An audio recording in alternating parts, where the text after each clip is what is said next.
The Growing Up Brooklyn podcast is a Black Pharaoh Gaming production. Welcome to the Growing Up Brooklyn podcast. I'm your host, Coach Ty. And on today's episode, I have another special guest representing East New York, one of East New York's finest. She is a mother, sister, and accomplished author. Please, if you have a chance, go to Amazon. She has a great book called Rebuilding After Divorce. It has a 5-star rating on Amazon. Funny story, as I like to always open a podcast, her family hosts this big cookout block party on Barbie Street in Atlantic out in East New York. So one of my childhood friends, shout out to KT, said, yo, my family's having this big block party, come through. I'm like, all right, yo. So a bunch of us from our end of East New York go out there. And I'm in the party, in the backyard, DJ.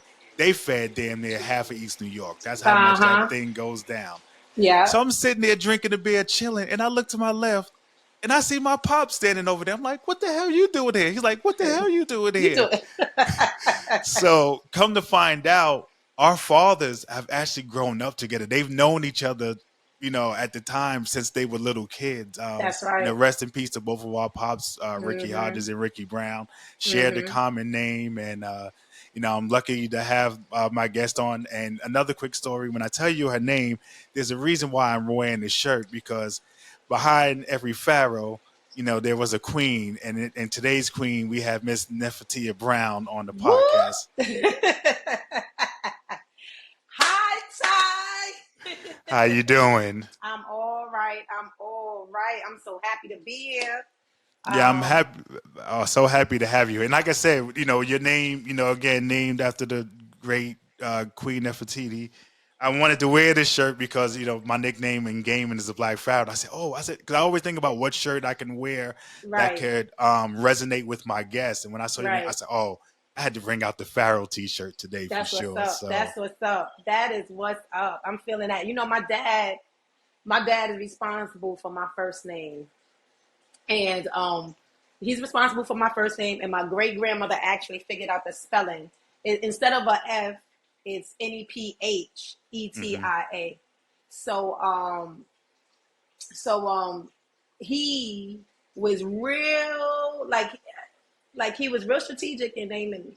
I guess he always wanted to remind me of who I am. And I appreciate that. I really, really do. We all have unique names except for Richard because he is the third. But we all have unique names, and it just represents our uniqueness. So big ups to my parents for that. Yeah, and shout out to your mom. I saw, you had some pictures posted of her, still looking young, still out here, vibrant, moving and making moves and stuff. So shout out to your mom. Yeah, thank you. You're welcome. So I always open up with the first question. Can you share some of your earliest memories of growing up Brooklyn? Miller Park is one of the first for me. Okay. My family, I used to live, before we moved to Barbie Street, I used to live on Miller, right across the street from Miller Park. Okay. And then my family had a house on Van Sickland, right around the corner. And I remember, and this was when Miller Park had, I don't know if you remember, because you were on the other side, but Miller Park used to have a pool. Oh, no, I didn't remember that, no. Yo, yes. So we used to go to the pool. My mother would take us to the pool. We would sit in the park in the summertime for hours. Caterpillars, this is the stuff that I remember. Caterpillars would fall off the trees, and we would be counting the caterpillars. And then my pops and my cousin Tree would be in the park bowling. You hear me? That's why we used to be in the park so late in the summertime. Because my mother and father were young. And so they were vibrant and everything. And we used to be in a park. They used to be in the park bowling. So that's one of the first, that's a grandiose memory for me, because Brooklyn in the 80s was something else. But when we had fun, we had fun. East New York was, it was crazy, but it was a whole vibe. You had to be No, it. no, it definitely was, and I'm glad to have you on to give that because I had shout out to Laquana Fuller. We were talking about what we used to call everybody, across the boulevard, and so you grew up across the boulevard. So I'm definitely interested to get your perspective because one, Yeah. I never knew Miller Park had a pool. I actually played hooky from Gersh one time. And ended up somehow in Miller Park, and I was like, "Oh man, it was What? a whole different world over there with the It's balling and surely. everything." I Yeah. was like, these cats over here can play. Like Yeah. I was wow. So it was interesting to hear that Miller. I never knew Miller because only place I knew that had pools was the place across the street from Gersh on Vansicklen and Linden Boulevard, Family Academy. Family Yeah. Academy. Yeah, Betsy had Betsy had, right? Howard Projects had a pool, They and I surely know did. I'm missing someplace else. I only used to go to Betsy Head and Family Academy. All the other ones, mm-mm. I know. And then when I was little, Miller Park. Like, Miller but Park. otherwise, yeah, yeah. They had a pool. It wasn't a big pool, but Nah. it was, you know what I'm, it was a pool, and we definitely used to go over there and hang out. Yeah. So, how would you describe the cultural atmosphere of Brooklyn during that time when you were coming up in the '80s? So so we moved to so I was across the boulevard up until I think I was like 5, and then we moved across to Atlantic Avenue Mm-hmm. to Cypress Hillside. And when I tell you it was totally different, it was totally different because it was like I want to say a safe haven because everybody ran to the other side. That's what everybody across the boulevard used to call my side, the other side. The other side. If they was involved in some nonsense, they ran over there to lay low, right? So Wow. when things happened, it was very sneaky. But the kids we were able to play, run around on the block. I remember the IROC Z's. Remember those cars? The Camaros. The Camaros. So Yeah. this is crazy. I'm about to tell you. So it was my area was mixed. It was white, black, Puerto Rican, Dominican, Indian. It was just crazy. And on my block, there was a little spot where they fixed cars. So you know what they was doing, right? They used to Mm-hmm. fix cars, and it used to be all kind of cars coming over there. All kinds of cars playing, the music playing freestyle music all the time. Like that's all I heard on my block was freestyle R&B and I mean not R&B, hip hop and like salsa, merengue. But that freestyle, that's where I gained a love for freestyle music. Yeah. Wow. Yeah, I Hmm. think that side, I remember that side of East New York being, very culturally diverse. Because I have Hmm. family from Linden Plaza, but when you went across up above, higher than Linden Plaza, it was so diverse up there. City Line. That was City City Line Line, over there. yes, yes, Yeah. yeah, exactly, Hmm. exactly. Yeah. So it was very diverse. So I was fortunate to grow up with all kinds of people. Like that was the difference between your side and my side. Yeah. Oh yeah, the Yeah. mixture, the cultural Hmm. diversity. Yeah. The cultural diversity. That's right. Yeah. So, what were some of the challenges you faced, growing up back then? Mm, uh, the challenges. I mean, we all had Right. similar challenges, right? Because sometimes our families went through it. You know, I grew up in a private house, but I remember like my mother and father giving their last to us. You know, because like I said, they were young. Coming up together and stuff like that. Shit, girls wanting to fight you for no reason. Right. That was at one point. If you were too pretty, it was a wrap for you. Like you were gonna catch some heat. So my mother and father kept us close, like Right. super close. My father was very strict, and I did not understand it at the time. It Right. was one summertime where he would have me in the house it's like 6:30. I was 13 years old. I'm in the house 6:30. It's still light outside in the summertime, Right. 6:30. Right. And the boys started calling me 6:30 girl. And I was like, this ain't right. This ain't right at all. This ain't right.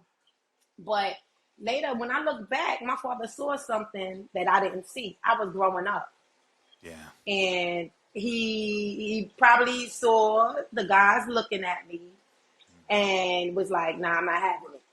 So I would be in the house at 6:30 in the summertime. He would let me go outside early.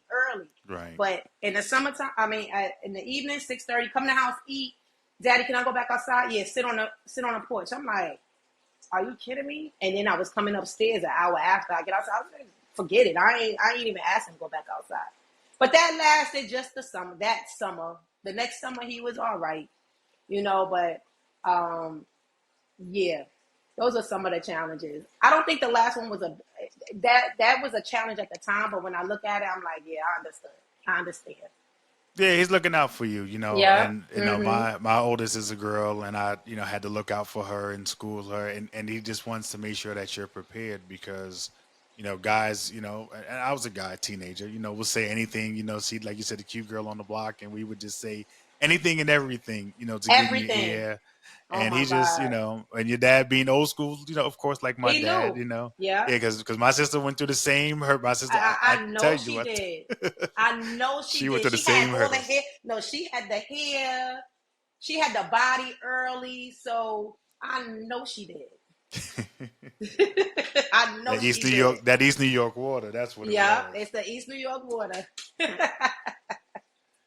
So tell me, did you participate in any community activities or like what did you do, around East New York growing up? So I went to 273, Mm-hmm. and I went to Gersh, Mm-hmm. and those schools were really good. I think at keeping us busy. They were really good at keeping us busy. So, in 273, I ran track with Mr. Ellis. Shout out Mr. Ellis. He's still out Shout out to there. Mr. He's still out there doing his thing. Yeah. I ran track with him crazy. Like I ran track from the time he got to the school Mm-hmm. until I got out the school, or maybe a little bit into junior high school. I was running track. I used to do the double dutch contest, and then in junior high school, shout out to 166 Miss Hockaday. I was in the Mm-hmm. band with her. I played the flute the whole time I was in junior high school. And look, and we also did like a safety soundtrack. Okay. Well, She wrote tell the me about that. music. Okay. She wrote the music. She composed the music and everything. Miss Hockaday was so dope. Like she's so smart. She reminded me of when Alicia Keys came out. I was like, that should have been Miss Hockaday.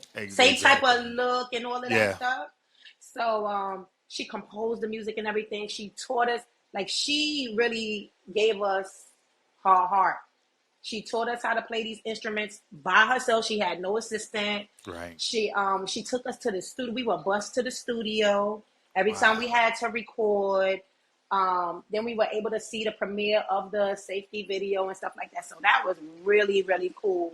And then we would play like around the city. Mm-hmm. We would be featured, in different areas of Brooklyn, and we played for every graduation. So that Yeah. was really, really, really cool. That was really cool. Yep, I Yeah, got I to play think my little flute at Brooklyn College. Brooklyn College, yeah. Yeah, that's Yep, where the Gershwin graduations were at the time yep, at Brooklyn College, mhm, yeah. yep. So that was really dope. I definitely appreciated that. Yeah, shout out to Miss Hockaday. I think she came into that realm after I was already moved on. Because Mhm. I believe she took over for Mr. Jernigan. Me and Darlene would talk about Mr. Jernigan. Mr. Jernigan was doing band when I was Okay. in Gersh. Okay. And I think she took over. And I know and she's big in the community out there. So shout out to her. Yep. And again, Mhm. shout out to Mr. Ellis. Mr. Ellis, I remember I was in 273 when his sister first came with Mrs. Right. Ellis Miss Ellis. when she Mhm. first came, and I think he came towards the later years. Yeah, I was already gone after when Right. he came, but I remember seeing him around. So, Right. but again, shout out to them. Both staples of the community and giving back to the community. Right.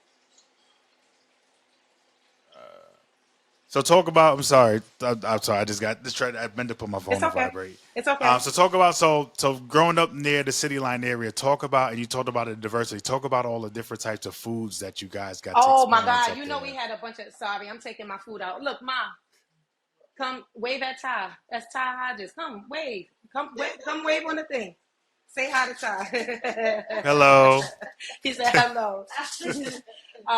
What you bet? You know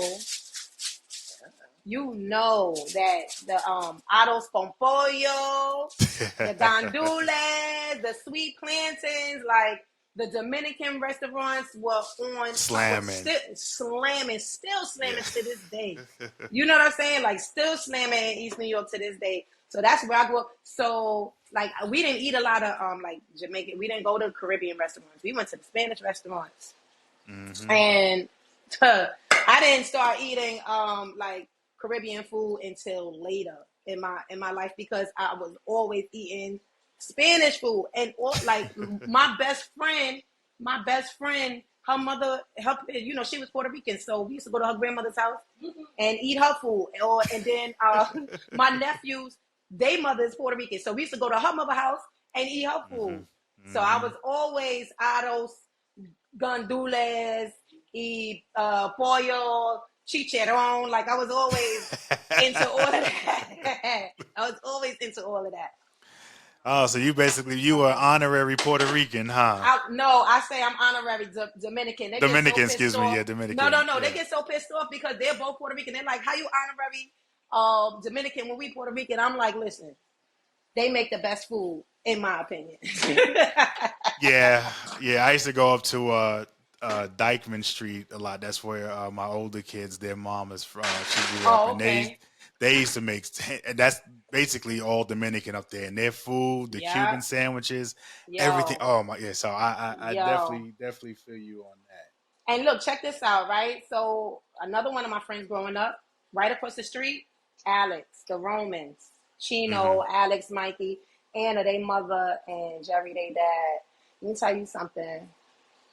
They mother used to cook, and sometimes she would take us when she went out to the flea market. She would sell her food, and we would be right there with her, helping her sell her food. So that it's so crazy how you think, like me thinking back right now, I'm like, gosh, I really had a diverse. I saw a lot of things growing up in Brooklyn, and that's how I'm able to get along with anybody though. Yeah, talk, and let's jump on that. Talk about like Barbie Street and how. So again, from my outside looking in, it's such a small block because it was Barbie between Atlantic and Fulton, and it's such a small block, but it seemed like the love was the size of an entire housing project. Like, again, me going there, a couple of times with KT, and for the block parties, and a couple of other times we went there. Right. But tell us about that like the family, the dynamic of like this, how everybody just got along, and that one again. If you look at that block in hindsight, it was so small. Yeah. There was so much love on that block. Talk about the experiences on Barbie Street. Everybody just looked out for everybody. The older guys on the block didn't let anybody come on the block causing trouble, wreaking havoc. They were not having it.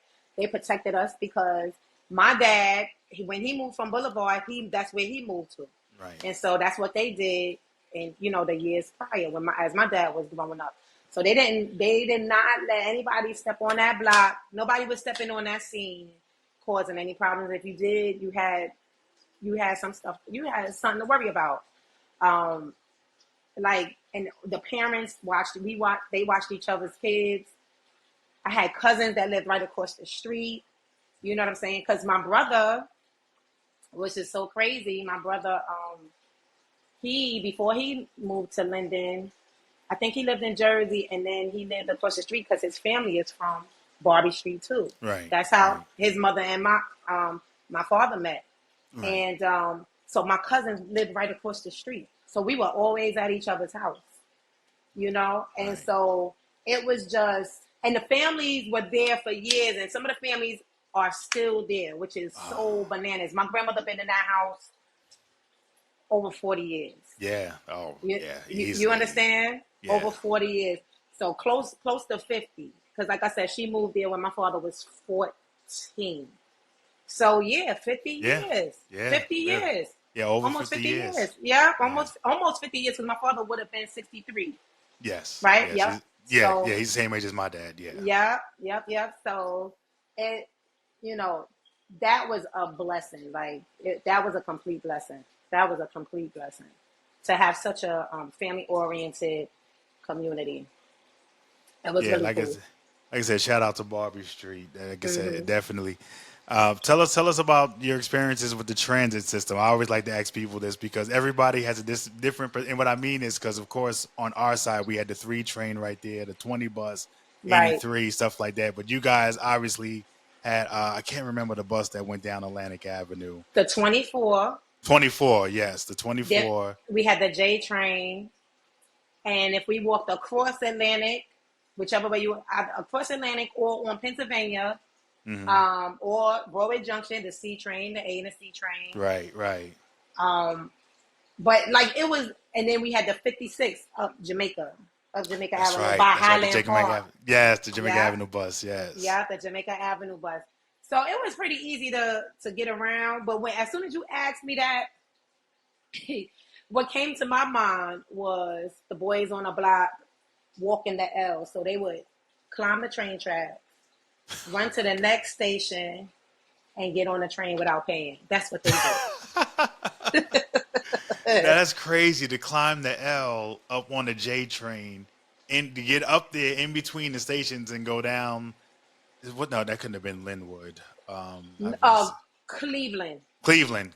Yes, Was it? What Van was it? Sicklen from Cleveland. Van Sicklen. From Van Sicklen, the next stop is Cleveland. Yep. Cleveland. Wow. Wow. So That crazy, man. they would, yo, That's bananas, and I'm crazy. like, how y'all do that without? Well, I guess they jump the turnstile and go down. But why y'all doing all of that? You just walk down the block to the next Get on train the train. station. Right. Right.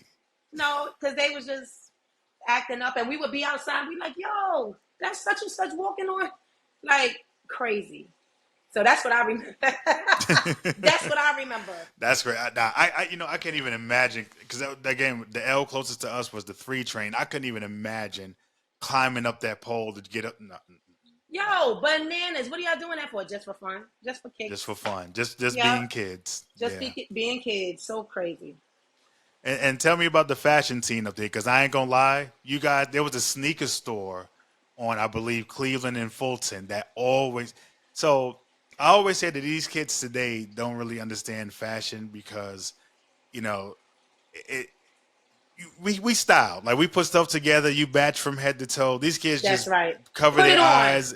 They just cover their eyes, reach in the closet, grab the first 3 things they can put on, and they Which out is the usually door. a hoodie. Which is usually a Yeah. hoodie. Listen, so I'm down here in Florida. They be out here. It'd be 90 degrees. These kids be out here in a damn hoodie. I'm like, it's 90 damn They degrees out there.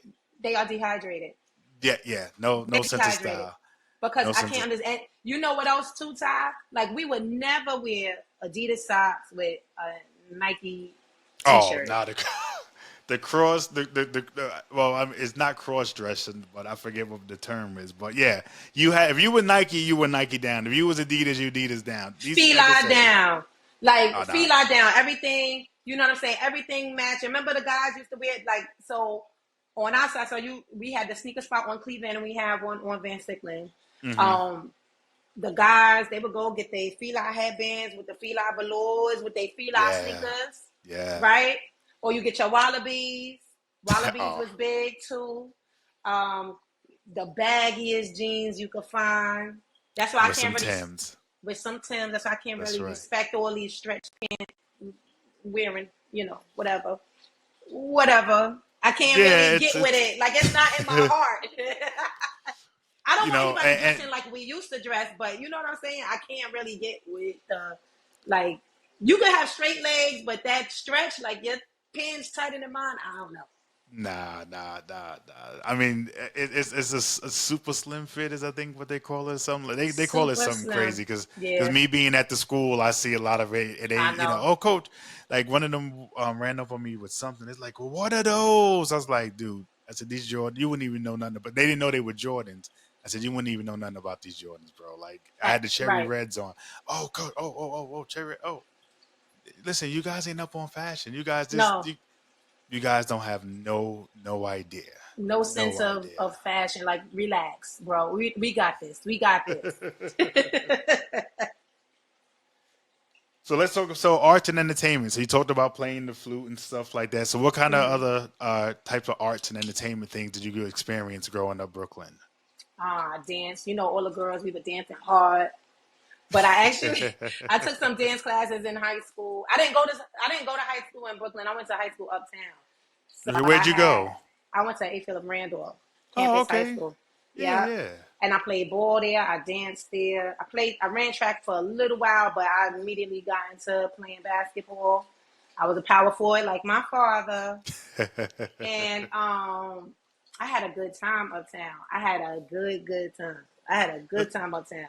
So It was tell us. fun. So yeah, tell us about it because I went to Brooklyn Tech. You know, very diverse as well with kids from Yeah. all over the city. So tell me about some of the experiences going to schools in Manhattan as opposed to going to school in Brooklyn.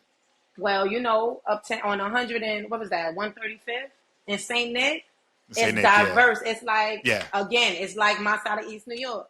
You got Hispanic heritage and our African American culture intertwining. My graduating class to this day is pretty cool. Like we talk, we're friends. We try to talk on a regular, playing reunions and stuff like that, and little outings. So we really got along. Like we really Yeah. meshed. You know what I'm saying? So I really don't like the only thing that I know about high school in Brooklyn is what I saw. And it was kind of crazy going to school. And I mean, it was crazy going to high school anywhere. But what some people were experiencing, I was not experiencing. Like, Right. I felt safe going to school, even though, like, towards the end we had metal detectors, but I didn't feel any kind of way having the metal detectors. I never felt unsafe in my school. Like, the teachers were so cool, and it was to the point where you didn't know unless you went up on the floors who was in special ed and who was in regular ed. Like Right. it was really a really good experience. It was a good experience. So what do you see in the differences now? I know you have some younger sons. I know your oldest son, I think, is out of school now, but some He's of your younger 22. son, 22. Wow. I know, and he's in Hunter. He's in his last year Hunter You know, College. and he looks like your to me, he looks like your dad and your youngest brother. Yeah, He has that brown. You see it in you him. see it. Yeah, you Yeah, do. yeah. You see it. You So see it. what do you see now in the differences between the education back then and the education now? You know, from a student and now a mother perspective. The education now is tricky because they are gearing these kids up to take tests. I remember when we were in school, they wanted us to learn completely, and not worry about testing so much. But they wanted us to get the information, so we kept the information. You know what I mean? Right, right. Luckily, so in the last few years, we moved out to Jersey. So now my sons are going to school in Jersey, Okay, and they go to charter schools. okay, These yeah, teachers are gearing them up to learn to test. However, they want them to obtain and you know that the information that they get. So they're constantly testing them and retesting them, not just like on paper, but just keeping them sharp. You know what I mean? right, right, right, Um, so if you get a good school, like even when they were in school in Brooklyn, it was the same way. Like they needed them to learn for these tests. When they, in public school, they needed them to learn for that, but they really wanted to have them keep the information. And I think it's because, in my opinion, um, you see our culture, our culture, they don't want our kids to fail in right. life, period. So I've been fortunate to have them have teachers that really care about them, in opposed to just caring about their job. You understand what I'm saying? Yeah, definitely, So definitely. so I definitely appreciate that. But that learning curve, just to learn to take the test, is crazy because you never keep what you've been taught when you learn Yeah, like that. You know? yeah. Yeah, and again, me working in the school, I just see the way that these teachers teach today, and I just tell my like so I have about 20 girls in my basketball program right now at Uh the high huh. school. Uh I huh. think two of them know what an encyclopedia looks like. Yo, isn't that bananas? I thought about that the other day. I was like, my kids don't even know what an encyclopedia is. They'll never know. I used to enjoy looking at encyclopedias. Right. Going They there don't have and to. picking the volume and Yeah, everything is just at their fingertips. And I tell them, you guys will never know the struggle, but also the great experience of going to the library. We used to go to the library on New Jersey and Flatlands. right. They had a library on that end of East New York, right outside Starrett City, and Yeah, just to go there and get some books and go to the school, like the school. I pretty much in the last 3 schools I've worked in, the libraries are now just media centers. Like there's no books in there for them to take out. that's It's just bananas. computers and maybe a couple of books here and there or textbooks, but it's just mainly they've converted them to media centers, which is That's unheard bananas. of, and Right. it takes away that safe space that the kids that like to read. Yep. It's gone. And It's so gone. they do this, they scroll, whereas Yeah, we used to flip the flip pages. pages. Yeah, So it was like, something tangible. So when you get into the encyclopedia, you're like, wow, like you got a report on China. Oh my God, look at the pictures. You know what I'm saying? Now they just scroll up, and I don't think it's intimate enough. right. Exactly. That's You know what actually a I good mean? point. No, that's a great point. That you Mm-hmm. lose that intimacy of reading the book, and that's why I Yeah, think a lot of these kids today don't read or look forward to reading as much as they used to because, that's like right. you said, everything's at the fingertips now. Yeah, I mean, Audible books are cool, but there's still nothing like picking up a a good book. book and just reading it and just to letting your imagination take over. And That's right. and I think and that's again a great point because I think that's why the mental toughness in a lot of kids are different today because That's right. they don't know how to use their imagination to They really don't. experience what it could be. They always say if your mind can conceive it, your body can achieve Can it. achieve it. And these kids don't even get to the point where their minds are even thinking about what they can do at the next step. They just automatically just throw in the towel in the towel, and it's crazy. It is. It's bananas. I feel the same way. I feel So the and, same way. and so in your recent visits back to Brooklyn, tell me about some of the changes that you've seen just across Brooklyn in general. You would not believe what downtown Brooklyn looks like. Oh, tell me about it. Crazy high rises. Like the Albee Square Mall is totally different. Like Hmm. the areas you never thought would be diverse or I shouldn't even say it diverse. Gentrified. Like Gentrified, yeah. Brownsville. I heard. What are y'all doing? Like, what's going on here? What's going on here? What's going on? Um, but I will say that I do enjoy it to this day. Like some people think I'm crazy for this, but I enjoy. I mean, I miss living in Brooklyn. Wow. I always say like if I had the opportunity, if God grants me the opportunity, if something falls in my lap in Park Slope, Hmm. I'm going. Like I'm going to purchase that, and I'm going to Park Slope. You know what I Why mean? Park? Why Park Slope? Cause Park Slope is easy living. Yeah. Park Slope is right at that cusp. You can jump in and out this, Manhattan so easy. Right. You Right. know, and it is very diverse.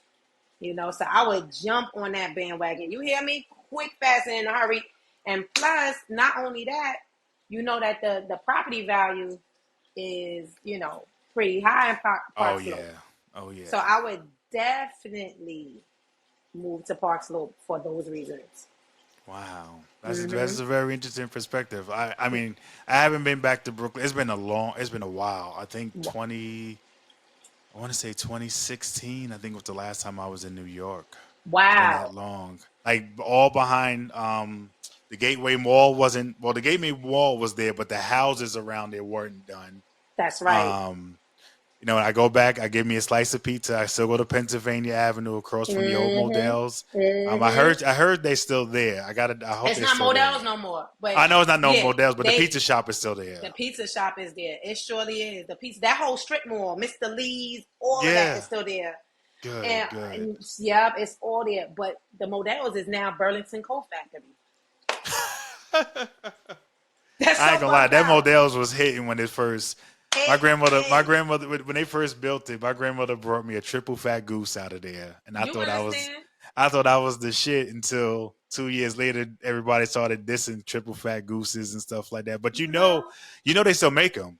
Yes, they do. And they I still know. sell in high society, and people sleep on them. But triple Sleep fat on them. gooses, listen, if you own the triple fat goose, shout out to you, because them things was warm. I had the Yep. long trench coat one with the Yep. fur collar. You couldn't Yep. tell me. You couldn't You tell me couldn't tell nothing. me. That's right. You couldn't tell. If you had that triple fat goose, you was everything. You understand? And you was warm. Like, so I ain't care. I was like, I don't care what y'all talking about. And my mother and father was big fans of London Frogs too. Okay, Like yeah, yeah. we had so many London Frog coats when we were little. Like it was crazy. But I got a funny story about that Models. My pops goes into that store, into Models, and he's like, for Christmas, he picks up some things and he bought my brother a pair of Timbs. Right? That and some cross colors. Remember cross colors? Remember cross colors, Right? that's right. A green jumper. So he takes it over to Linden Projects. Merry Christmas. So my brother's like, what's this? Like, I ain't feeling this. So my cousin like, yo, Uncle Rick, I'll take it. Because my father worked uptown, so he knew what was coming into Brooklyn. Right. Right? Right. So he knew that cross colors and Timbs, that's what it was. My brother felt so stupid like a month later giving away that cross colors and the Timbs. Do you understand what I'm saying? He was like, yo, I want him back. He was like, no. He's like, Dad, can you buy me a... Nope, I bought him and you didn't want it. And that's that. And my cousin was like, yo, I'll take that. That's fly. Yo, what's wrong with you? Why you don't like that? Yeah, funny, right from Models. Yeah, listen, when Models came to that part of East New York, it really just changed the landscape. You know, you had Models for the older kids, you had Young World on the other end for the little kids, and it really, you know, it gave Mr. Lee and them a little run for their money because they were price gouging a little bit. But you know, I'm glad to hear that they're still there because every time I go, well, next time I'm planning on going up there next year because I'm going to shoot a couple of pods live. I'm going to get some people up there live. But I gotta go get White Castles. I gotta go get me a slice of pizza. And I gotta find some place to give me a good. So I found a place out here in Tampa that does beef patties with cheese and tomato sauce. But I got listen, and they do knishes, which is like they're like the only spot out here in Tampa. They're from the Bronx. Okay, so they know what it is. So they know what it is. Yeah. So, but I always love to go back in this.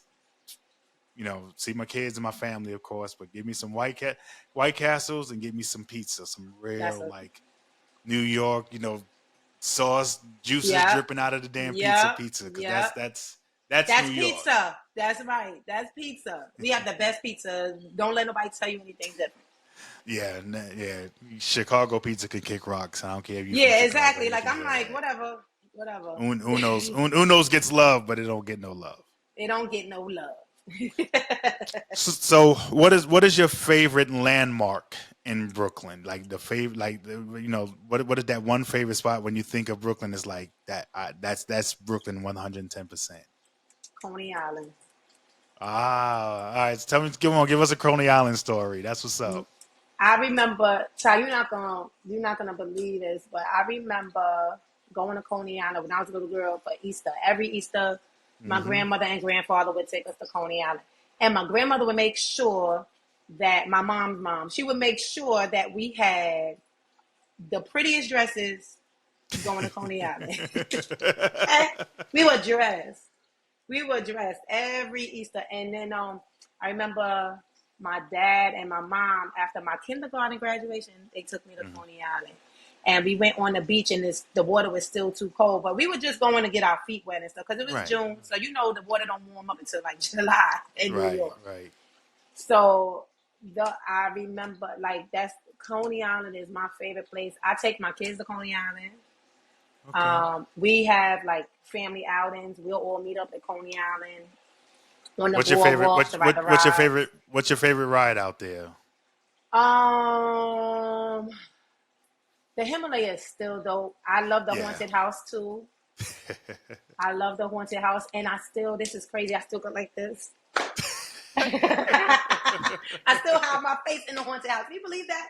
I'll be like, don't touch me, don't touch me, don't touch me. Listen, I peed my pants as a kid in Coney Island in the haunted house, and that's the last time I ever went in there. Yo, because remember in Luna Park, across from the Cyclone, right there, they had the one with the demon with his tongue out. They don't have that one no more. It's only Oh, the they one got in rid of it? Wonderville. Yeah. It's only the Oh, one in Wonderville. Oh, I remember the hellhole. the hellhole. Yep. Not anymore. Okay, so what was the last thing we were talking about?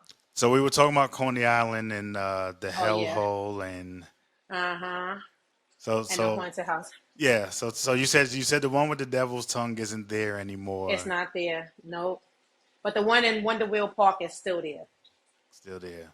It's Yeah, still and there. also I do when I go back, I do like to go get me a good real Nathan's hot dog. Like I grill them down here, but there's nothing like a authentic Nathan's hot dog. Like that's And I like to pile on all the mess. The chili, the cheese, sauerkraut, chili, cheese, and hmm onions. yeah. It's just sloppy, Oh, that just just good and sounds like sloppy. heartburn. Oh It my is heartburn. That's why I can't eat them often. god. That's heartburn. Like, remember back in the day, you could scarf down whatever. Oh yeah. Nowadays, you be belching for days. Like, oh my gosh, I shouldn't have ate that. Yeah. Oh my god. It's. Mm-hmm. Oh man. Yeah. Colin, shout out to CI. Definitely a lot of love there. I Mm-hmm. just want to jump back real quick into 273 because I think Okay. that it's kind of interesting that from where you lived, that your parents, out of all the schools that you were around, they chose for you to go to 273.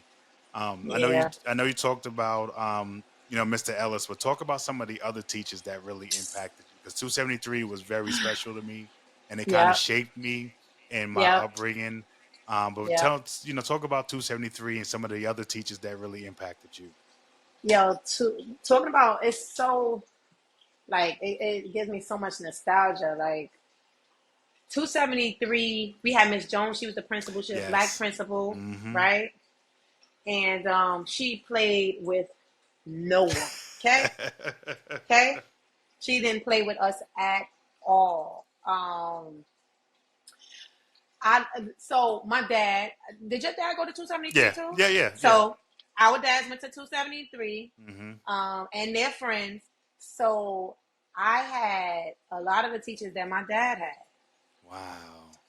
You know what I mean? Because Hmm. and then I had some of the teachers that his best friend, Uncle Butchie, Arlo Tutan, Hmm. had. Hmm. Um, so I could tell you every teacher I had. You want to hear it? Yeah. Yeah. I I had Miss Passencourt for the first grade. Wow. I I remember had Miss her. Sylvester for Hmm. second grade. Hmm. I had Miss Masner for third grade. I had Miss P. Fuchs for the fourth grade. Miss B. Fuchs for the fifth grade, and Miss Giammalvo for sixth grade. I had Miss Gia Marvel for You sixth did? grade. Yeah, that was my sixth grade teacher as well. So we were a part of the ESP program. Yes, yes, yes, Yep. yes. I I, was, you were, my dad was, his best friend was. So that's why I had all of the teachers that they had. wow. Yeah. Yeah. I remember Miss Passenkoff. My brother Derek had her. My Okay. sister Vanessa, she had Miss Sylvester, but I think Sylvester was doing first grade then. Okay. I had Mr. Diamond for third grade. I remember I, Mr. Diamond. I had Miss McEverly for second grade. Oh, she was Um, wonderful. yeah, yeah. Oh, you got to hear. I've told the story before how because I've always had this voice since I was a little kid. This deep Yeah. grown man I don't voice. remember you ever having a kid's voice. No. So I used to read a paragraph, and then she would make somebody read behind me. And part of my French, I'm like, "Bitch, I can read. Like you can Is hear me." So, right. but here's the funny part. I'm gaming with some of my childhood friends, and this is like 2020, 2021, and it popped in my head like, "Yo, Miss McEverly was disrespectful to me. She used to have people read behind me. I feel some kind of way right now. Mind you, I'm 45 years old at the time, and thinking Right. about something from when I was 7, 8 years old that." She Right. did that, but she was a sweetheart too. I had Mr. She Biggin. was. I had Mr. Biggin for fourth grade, Mr. Sack for Uh-huh. fifth grade, and Miss Gia Marvel for sixth grade. And she was. I actually had a dream not too long ago that I was back in her class. I was back in 273. For some reason, I was in her class, but I was a grown man. But I was in her class, like, and Who, she Miss was teaching. Giammalvo? Yeah, yeah. What? Yeah, I believe, Yo, if I'm not mistaken, unfortunately, I believe she passed away. She yeah, did. most of them did. Yeah. Yes, yeah, but she. Did you guys do the Central Park trip? Did she take you guys on that trip? That was always her big trip at the end of the year. My She didn't do class that? was massively bad. Well, Oh. she wasn't taking us no trip Oh, like no. that. The boys were so smart, but they was so like. First of all, do you remember how fly these teachers used to dress? Do you Yeah. remember? Yeah. Yeah. We had some Now sharp teachers. we Yes. had some sharp. That was teaching. Like they didn't just teach books; they taught stature, respect, responsibility for schoolwork. Even though Miss P. Fuchs used to OD with the schoolwork, like she would give us like no lie 8 homeworks every night. Like it was bananas. Um, but they taught us responsibility. And let's say this, right? They were all white. Yeah. Yeah. They were all white. They loved us though. They truly loved us. Because if they didn't love us, they wouldn't have been there when our parents went there. Right. You know what? And I have an episode of the podcast I have to release. I had to work on the sound on it when I was talking with two of my childhood friends, and that's one of the things that we touched upon was that you had these white teachers that didn't live in the neighborhood, but That every did not. year, you know, I actually just saw a post with Miss Rosenbush. She was posting on something. I was like, wow, Miss Rosenbush is still She around. looks great. She Yeah, looks yes, great. yes. But to your point, these teachers, you know, first of all, you had a black principal and Miss Jones, who That's was, right. you know, Darlene Anderson was on my one of my last episodes, and that was her mom was the only mom I've ever seen Miss Jones like stand down from. That was the only mom. Miss Jones ain't stand down from nobody. But nobody. But you had a black principal, you know, in the black neighborhood, but you had all these white teachers that genuinely cared about the Yeah. kids in their class. And I can honestly say, I can't remember not one teacher in 273 that didn't try to help you, didn't, you know, have a good word for you. You know, I knew a lot of the teachers because, of course, because my first 5 of us were stair step. So there was Right. always somebody in the class, and we just knew everybody. And they Right. were just community. Like They 273 were. was just an awesome experience, and that's why now to see Mr. Ellis still, you know, doing his thing, and I don't know who the principal is now. I know it was Miss No, Alfred me for a little neither. bit. Right. Remember Miss Alfred? She was awesome too. Miss Yeah, Alfred. She was so profound and pronounced every word correctly because she was working that library. she reminded me of Katherine Johnson from Hidden Figures. She was just a black lady that was super smart. And you just Really? wouldn't, Miss Alfred, you just wouldn't know. If you ever go watch the movie Hidden Figures with Yeah. Taraji Henson, Yeah. Taraji Henson's character, that's who Miss Alfred reminded me. And I never had her as a teacher, but like you say, when you spoke to her, she was so, you know, and I hate to say this term, but well spoken, but you just knew that lady was super smart. She You was, know, who she reminded me of? I like she reminded me of Oprah Winfrey. yeah, I can see that too. I can see that too. Yo, I was like, oh my gosh, because of the way Oprah speaks. Hmm. She's very astute, like, so Miss Alfred Oprah Winfrey reminds me of Miss Alfred. Yeah, Yeah, yeah. like Yeah. totally Wow, reminds me. I never would have put that together. But like I said, Yeah, and I never had her as a teacher. I think Ricky had her, my youngest brother. I think probably. he had her. But just talking to her in the hallways and stuff, and the way she, you know, commanded respect. And again, Hmm. it was ironic that, you know, the black teachers were in the minority there, because I remember when Miss Mills came. I remember Yeah, when Miss Miss Hugo. Adams, Miss Uh-huh. Hugo, I think came. Wait, oh no, she After? was there. No, she was there. Did she have a different Okay. name then? No, she No, was no, Miss then there's a Hugo. different teacher I'm thinking of. There's a Okay, different teacher, okay. different. But you know, at that time, the black teachers were in the minority. But again, the Right. way that they held their own, you know, in that community was, Yeah, you know, they stood out. I forgot the they really teacher that did. lives. What's the teacher that lives in Boulevard? I didn't know a teacher lived in Boulevard. There's a teacher that lives in. There was a teacher that lives in that lived in Boulevard. She lived in Boulevard. I can't remember her name. Really? She came after, I think, either as I was 1 foot out the door in '88, or she Hmm. came sometime in the '90s. I can't. If you know that Was it teacher's Miss name. Mendoza? Was it Miss Mendoza? No, Okay, no. okay. I thought she lived in Linden Plaza, but She was she dope too, Miss Mendoza. Mendoza, yeah, yeah, Yeah, yeah, she yeah. was. She was dope too. Wow, yeah, my brother Derek had her. Yeah, like I said, when I just think about some of the teachers, I just know a lot of them because either I had them or somebody in our family trained had them at some Yeah, point because coming you had behind us. a big family. You Yeah, had a because we big had family.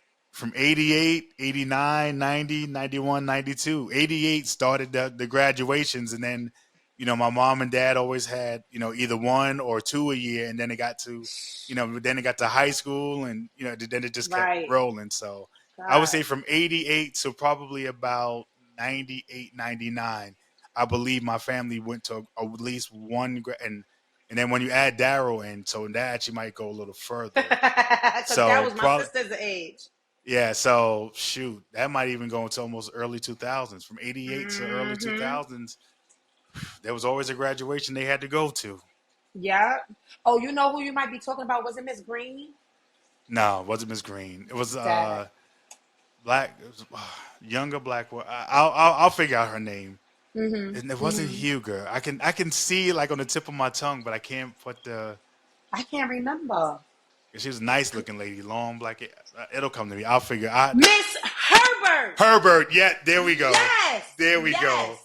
There Miss we go. Herbert. My sister had her for third Yes. grade. See? Miss So Herbert. yes. She was tall, Yes. right?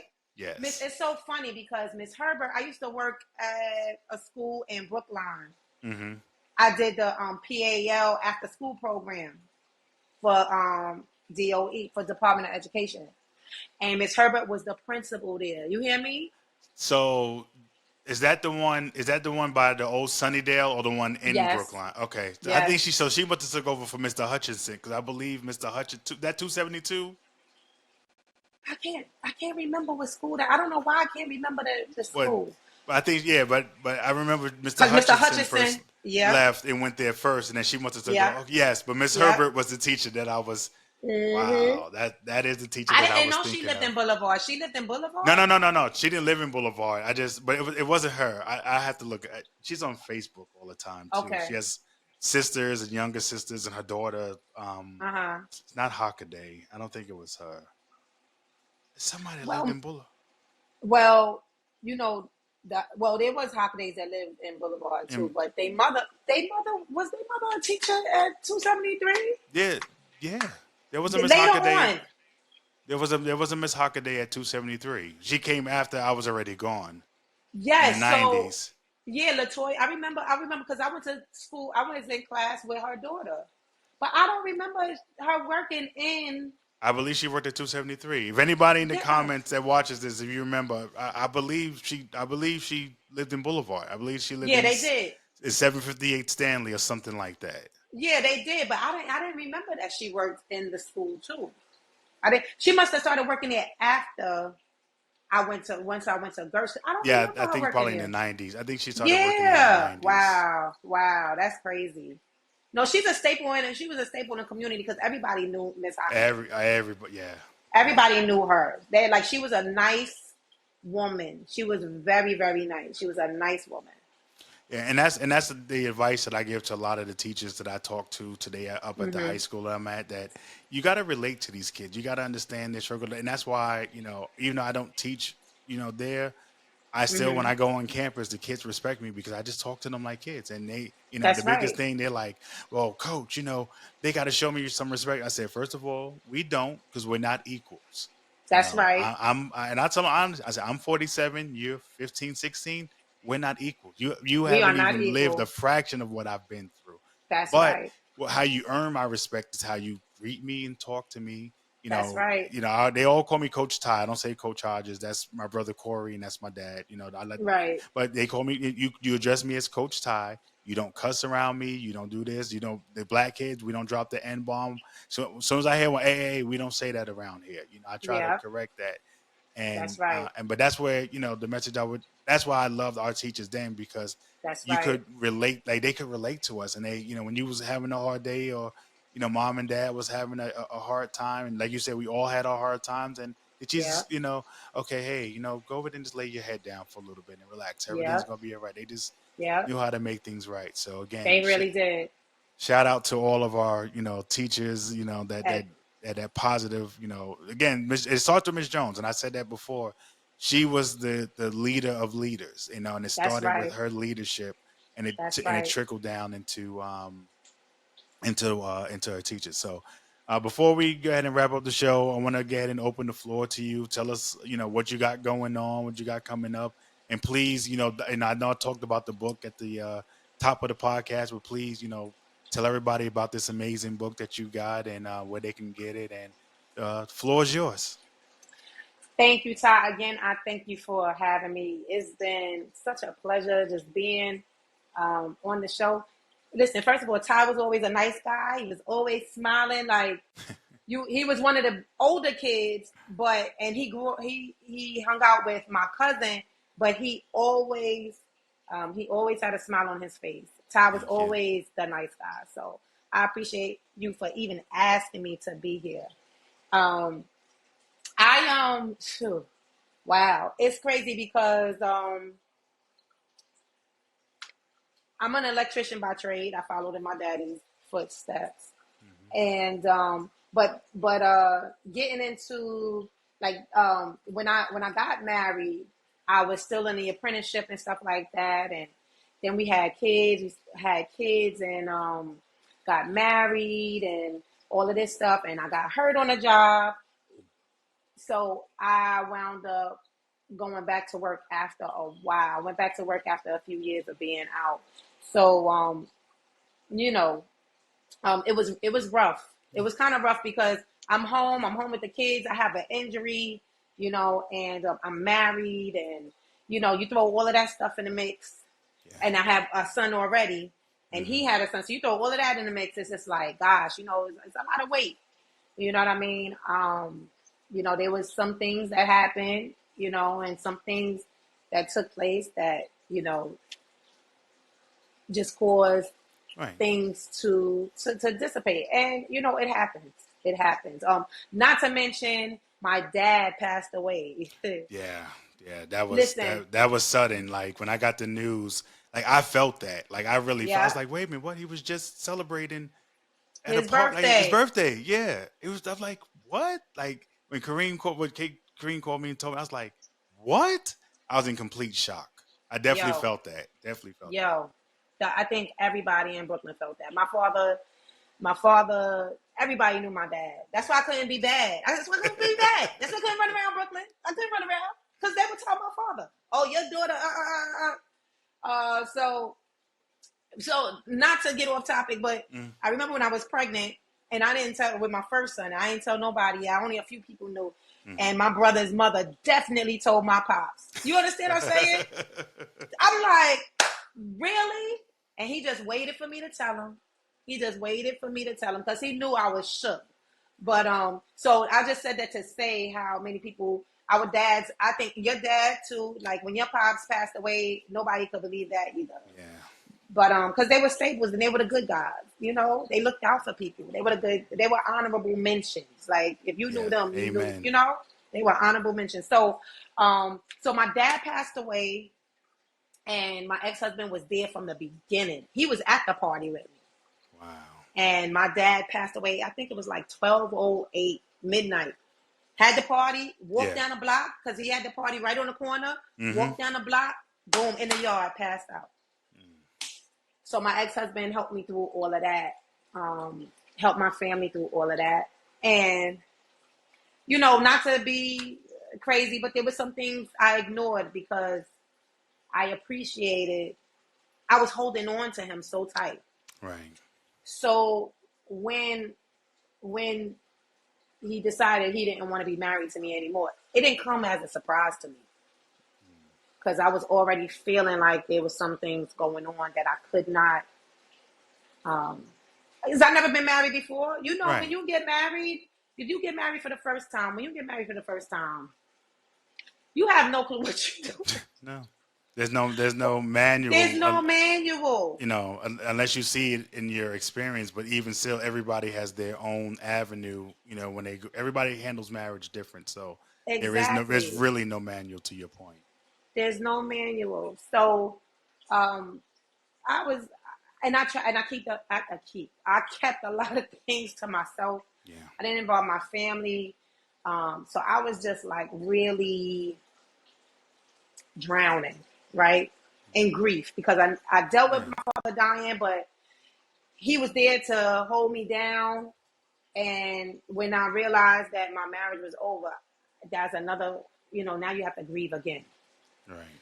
So, so when that was over, I was just really, I was destroyed. I was really upset. And one day, to be totally honest, God told me, he was like, yo, you need to write again. You need to write. And I was like, I don't want to write because it had been years since I've written. And I'm like, I don't want to write, but I kept hearing like, you got to write, you got to write, you got to write these feelings down, these situations that you went through. You got to write these things down for yourself so you could get it out. Yeah. I started writing and I couldn't stop. Like, it was just so crazy how it happened. And then I thought I was finished. And then I told my girlfriend who published the book for me, I was like, Wanza, I'm not finished. I'm not finished. There's something else I got to write. Because if anybody knows, if you ever been divorced, like it's always something to go through, right? It's like because now it's a different type of relationship that you have with this person. Yeah. You know, especially when you have kids. If you don't have kids, you can just walk away. Right. But if you have children, it's not that easy to just walk away. Right. And it was so rough. And I wrote it and I felt better. And I was like, gosh, now don't get me wrong, there's still things that I go through. There's still things that he and I go through because we're two different adults, right? But you know, for the most part, that part of me being divorced, I'm good with now because I realized that although it was good, it kind of stifled me because before him, I depended on no one but my parents. You hear me? But my father, but my mother. And when I got with him, he was like, yo, give me everything. I'll take care of it. And when that was snatched away, I was just like, yo, I got to be a single mom again. Like, I don't want to do that. I don't want to. And listen, being a single mom is just being a single mom in the household. You're the mom in the house with the kids, you know, because people be like, oh, you're not a single mom if the dad is around. Yeah, no, the dad is a dad. Like what people say, life be life, and no, dad be dadding, right? But you're a single mom because you're in the home with the kids, you know? So I was just like, God, like, I can't catch a break. Like, I thought I was doing it right. But there's some things that sometimes you ignore out of love, you know? Yeah. And you know, at the end of the day, it's a learning experience. It's all good. So my book is called Rebuilding After Divorce. Yes. I felt the need to publish it because if I was going through that, I know there's a lot of people going through it and they don't know how to talk about it and just be okay with talking about it. Yeah. And it's a devotional. You know what I'm saying? Like, we don't talk about divorce. We don't. No. And if you're Christian, you definitely don't really talk about divorce. Because it's like taboo, you know, you just don't get divorced. Don't get divorced. Make it work, make it happen. And it's like, yo, real life is we just may break up, right? Yeah, it is. That's real life. No, and that's a fact because when I went through my divorce, I had nobody to talk to. You know, all my friends weren't married then, so I had no outlet, nobody to talk to. Like, my parents never married, so you know, that's actually a good story because there is somebody, male or female, that needs to hear that and needs that guidance, that needs to know that other people understand and other people have gone through what you've gone through, and here is the healing part. So, go ahead. I'm sorry, I didn't mean to cut you off. Nope, it's all good, Ty. So, excuse me, that's what my book is about. Like, it's about healing. It's about getting through it. It's about just facing what it is, facing that death, facing the death of your marriage. Yeah. You know, not being ashamed to say I'm divorced. Right. Not being ashamed to feel it because we'll do that too. We'll try to mask over it. And there's no mask in that. There's no mask in that because when you get married, two become one. Now, what happens when that one is snatched away? You know, what happens when you want to work it out, but the other person don't want to work it out? Right. Because that's what happened for me. He was just like, nah, I'm done. You know what I'm saying? And then maybe a year and a half, 2 years later, he was married again. I'm like, you can imagine like what I wanted Yeah. to say, like you like and what I did say at times, like a lot. But it happens. Yeah. Cause you know what my whole thing was? Like I got played like that was my whole thing. Like I got played for a sucker. Like I ain't never been nobody's sucker. you know? Right. But once I got past that feeling, writing the book and just talking to other people about it, I was like, God, I could still make this happen. Like it's gonna happen for me. Like I'm going to be good. I am good, Yeah. know? Yeah. And that's what my book is about. It's just about the healing process and praying and just sharing my experiences, of going through and being in a marriage that was going through a breakup. But I always say, like, rebuilding after divorce is my testimony. Right. You could be rebuilding after anything. Right. The loss of your career, the loss of a child, loss of a parent, et cetera, et cetera. You know what I mean? Like, so I've had people that read the book that were going through grieving their children or their child, Yeah. right? And they were like, thank you for helping. I've had people read it after, like, I know one woman, one of my girlfriend's mom, she was like, Nev, reading your book, I didn't realize that I was still holding on to some things, and I've been divorced over 30 years. Right. And that's the part, because we don't talk about it. And so I just wanted people to be able to sit, think, read, write your thoughts down, and just be able to say, I'll be all right. Amen. And we're definitely going to push your book. I know everybody's talking about Jada's book, but we're going to push your book. We're going to push your book Thank you. to the front of the line. To the front of the line. The front of the line, that's right. Because Jada, at least you're telling your story. You ain't out here. I ain't even going to say she making stuff up, but some of the stuff that's coming out, I just got no comment about. Outlandish. Yeah, so again, thank you for coming on. I appreciate having you. Again, thank you for the trip down memory lane. Thank you for the best block party in East New York was hands down Barbie and Atlantic. Hands down. That's right. Hands down. Hands down. For real. Because it was always love. You ain't have to dodge no bullets. Nah, never. None of that. None of that. They knew what time it was. It was like, oh, Barbie and Atlantic, we chilling. Chilling. Right. We chilling. But yeah, you could get my book on Amazon. Yep. You could visit my Facebook page, Rebuilding After Divorce. My book, Ty, is also in a bookstore out here in Newark. Okay. Yeah, we'll put all the information in the comments, in the YouTube comments. Yeah. Okay, cool. It's called Source of Knowledge Bookstore. Bookstore is owned by some powerful Black women. So I'm really, I've been doing a book tour, did my book tour. And the thing is, when you start out for yourself, you doing everything yourself. Like you pushing it, you trying to, you want to like get on as many social media, social networks as possible. You want to word of mouth, you want to get out there. So Rebuilding After Divorce is on Amazon, guys. Go get your copy. Yeah, I'll be posting when I'm gonna be touring again. Yes, please, for real. Please let me know, because I'm definitely gonna get it out there. So absolutely. So thank you again. So as I always end the broadcast, you could have spent your time doing anything in the world, but you spent it with us, and we appreciate it. Yo, big up Brooklyn. Yo, we out. Big up. Peace out. The Growing Up Brooklyn podcast is a Black Pharaoh Gaming production.